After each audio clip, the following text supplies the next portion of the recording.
एक बार नैमिषारण्य के निवासी ऋषियों ने संसार के कल्याणार्थ सूत जी से पूछा, हे सूत, कराल कलिकाल में लोगों के बालक किस तरह दीर्घायु होंगे, सो कहिए। सूत जी बोले, जब द्वापर का अंत और कलयुग का आरंभ था, उसी समय बहुत सी शोकाकुल स्त्रियों ने आपस में सलाह की कि क्या इस कलयुग में माता के जीवित रहते पुत्र मर जाएंगे। जब वे आपस में कुछ निर्णय नहीं कर सकी, तब गौतम जी के पास पूछने के लिए गई।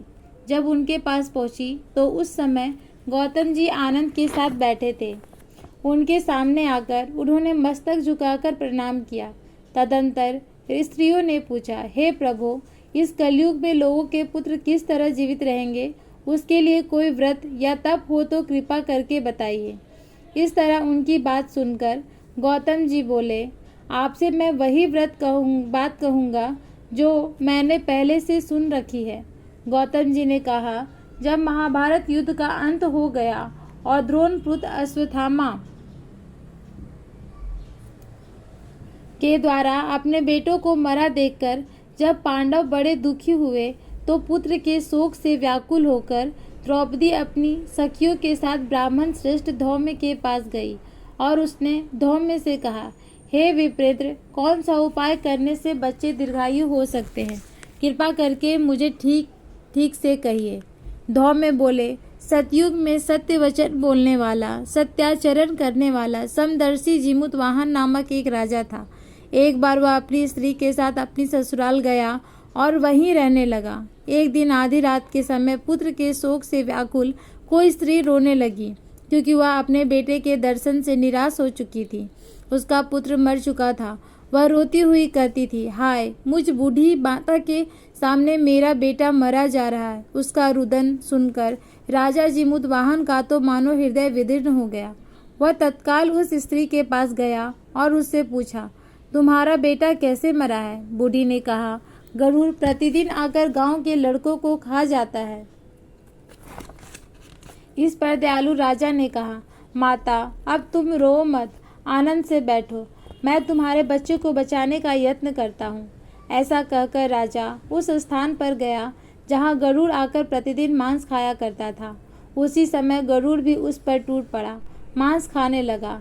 जब अतिशय तेजस्वी गरुड़ ने राजा का बायां अंग खा लिया, तो झटपट राजा ने अपना दाहिना अंग फेर कर गरुड़ के सामने रख दिया।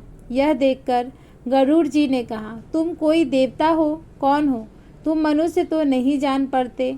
अच्छा, अपना जन्म और कुल बताओ।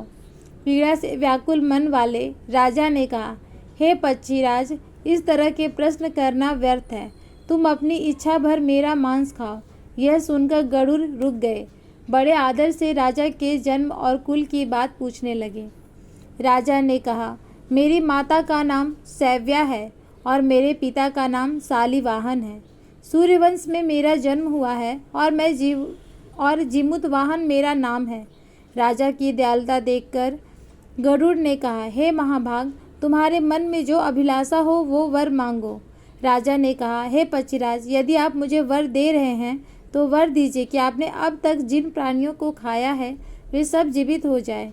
हे स्वामिन, अब से आप यहाँ बालकों को ना खाएं और कोई ऐसा उपाय करें कि जहाँ जो उत्पन्न हो वे लोग वहाँ बहुत दिनों तक जीवित रहें। धौम्य ने कहा कि पक्षीराज गरुड़ राजा को वरदान देकर स्वयं अमृत के लिए नागलोक को चले गए। वहाँ से अमृत लाकर उन्होंने उन मरे मनुष्यों की हड्डियों पर बरसाया। ऐसा करने से सब लोग जीवित हो गए जिनको कि पहले गरुड़ ने खाया था। राजा के त्याग और गरुड़ की कृपा से वहाँ वालों का बहुत कष्ट दूर हो गया। उस समय राजा के शरीर की शोभा दूनी हो गई थी। राजा की दयालुता देखकर गरुड़ ने फिर कहा, मैं संसार के कल्याणार्थ एक और वर दूंगा। राजा, आज आश्विन कृष्ण सप्तमी से रहित शुभ अष्टमी तिथि है। आज ही तुमने यहाँ की प्रजा को जीवन दान दिया है। हे वत्स, अब से यह दिन ब्रह्मभाव हो गया है, जो मूर्ति भेद से विविध नामों से विख्यात है। वहीं त्रैलोक्य से पूजित दुर्गा अमृत प्राप्त करने के अर्थ में जीवित पुत्रिका कहलाई है।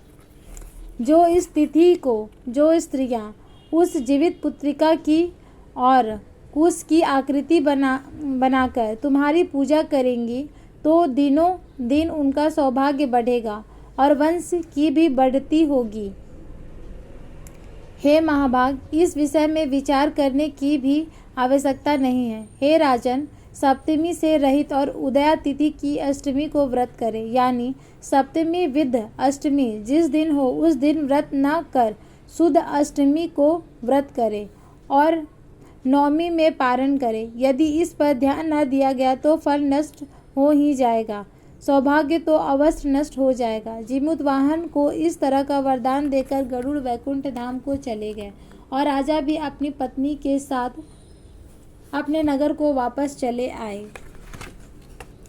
धौम्य द्रौपदी से कहते हैं, हे देवी, मैंने यह अतिशय दुर्लभ व्रत तुमको बताया।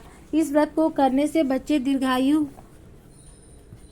होते हैं। हे देवी, तुम भी पूर्वोक्त विधि से यह व्रत और दुर्गा जी का पूजन करो तो तुम्हें अभिलाषित फल प्राप्त होगा। मुनि राज धौम्य की बात सुनकर द्रौपदी के हृदय में एक प्रकार का कौतूहल उत्पन्न हुआ और पूर्ववासिनी स्त्रियों को बुलाकर उनके साथ यह उत्तम व्रत किया। गौतम ने कहा, यह व्रत और उसके प्रभाव को किसी एक चिन्ह ने सुन लिया और अपनी सखी सियारिन को बतलाया।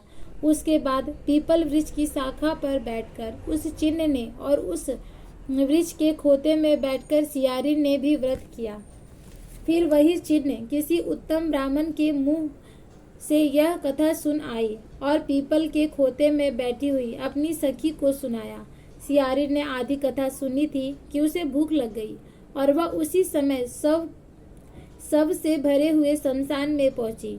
वहां उसने इच्छा भर मांस का भोजन किया और चिन्नी बिना कुछ खाए पिए रह गई और सवेरा हो गया। सवेरे वह गौशाले में गई, वहां गौ का दूध पिया। इस तरह नवमी को उसने पारण किया। कुछ दिनों बाद वे दोनों मर गई और अयोध्या के किसी धनी व्यापारी के घर में जन्मी। संयोग से उन दोनों का जन्म एक ही घर में हुआ, जिसमें सियारिन जेठ हुई और चिन्ह छोटी। वे दोनों सभी शुभ लक्षणों से युक्त थी, इसलिए बड़ी लड़की काशीराज के और छोटी उसके मंत्री के साथ ग्राहपत्य अग्नि के सामने विधि पूर्वक ब्याही गई। पूर्व जन्म के कर्म फल से वह मृगनयनी रानी हुई। जिस किसी भी संतान को उत्पन्न करती वह मर जाती और पूर्व जन्म की बातों को स्मरण करने वाली मंत्री की पत्नी को अष्टवसुओं के सदृश तेजस्वी 8 बेटे उत्पन्न किए और सभी जीवित रह गए। अपनी बहन के पुत्रों को जीवित देखकर ईर्ष्यावश राजपत्नी ने अपनी स्वामी से कहा कि यदि तुम मुझे जीवित रखना चाहते हो तो इस मंत्री के सभी पुत्रों को उसी जगह भेज दो जहां मेरे बेटे गए हैं, अर्थात उन्हें मार डालो। यह सुनकर राजा ने उस मंत्री के पुत्रों को मारने के लिए कई प्रकार के उद्योग किए। इस पर मंत्री पत्नी ने जीवित पुत्रिका के पुण्य बल से बचा लिया। एक दिन राजा ने अपने आदमियों से उन पुत्रों का सिर कटवाकर पिटारी में रखवाया और वह पिटारी उनकी माता मंत्री पत्नी के पास भेज दिया, किंतु वे 8 सिर बेशकीमती जवाहरात हो गए और भले चंगे वे 8 लड़के अपने माता के पास वापस चले गए। उनको जीवित देखकर राजपत्नी को बड़ा विस्मय हुआ। अंत में वह मंत्री की पत्नी के पास आई और उसने पूछा, बहन, तुमने कौन सा ऐसा पुण्य किया है जिससे बार बार मारे जाने पर भी तुम्हारे बेटे नहीं मरते? इस पर मंत्री की पत्नी ने कहा, पूर्व जन्म में मैं चिन्नी थी और तुम सियारिन, दोनों ने व्रत किया था। तुमने व्रत के नियमों का भली भांति पालन नहीं किया था और मैंने किया था। इसी दोष से बहन तुम्हारे बेटे नहीं जीते। राजरानी, अब तुम भी उस जीवित पुत्र का व्रत को करो तो तुम्हारे बेटे दीर्घायु होंगे। मैं तुमसे सच सच कह रही हूँ। उसके कथनानुसार रानी ने व्रत किया, तभी से उसके कई बेटे सुंदर और दीर्घायु होकर बड़े बड़े राजा हुए। सूत जी कहते हैं, सब प्रकार का आनंद देने वाला मैंने यह दिव्य व्रत बतलाया। स्त्रियां चिरंजीवी संतान चाहती हो तो विधि पूर्वक यह व्रत करे। उसके बाद विष्णु जी की आरती